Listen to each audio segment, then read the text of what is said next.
Hey everyone, welcome to this video tutorial about SQL Union. In this video, we'll be covering what SQL Union is, how it works, and some examples of how to use it. What is SQL Union? SQL Union is an operator that combines the result set of two or more select statements into a single result set. Each select statement within Union must have the same number of columns, and the columns must have similar data types. Also, the columns in each select statement must be in the same order. The basic syntax of SQL Union is as follows. Select column names from table 1 union, select column names from table 2 semicolon. Example, combining the country from customers table and suppliers table. Select country from customers union, select country from suppliers semicolon.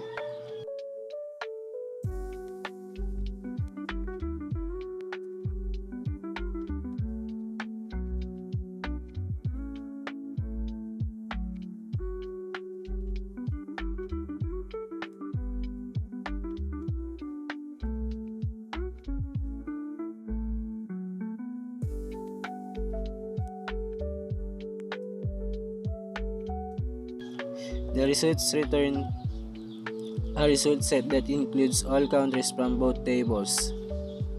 What is SQL Union All? Union All returns all rows from both queries including duplicates. Here's an example. Combining the cities from customers and suppliers table. Select city from customers Union All, select city from suppliers order by city semicolon.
Here are some additional tips to keep in mind when using SQL Union.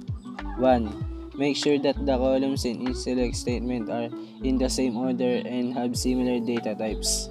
2. Use Union All if you want to return all rows from both queries, including duplicates. 3. Use Union if you want to remove duplicates from the result set. That's it for this video tutorial on SQL Union. We've covered the basics of SQL Union, including its syntax, examples, plus the Union All. Thanks for watching, and we'll see you in the next video.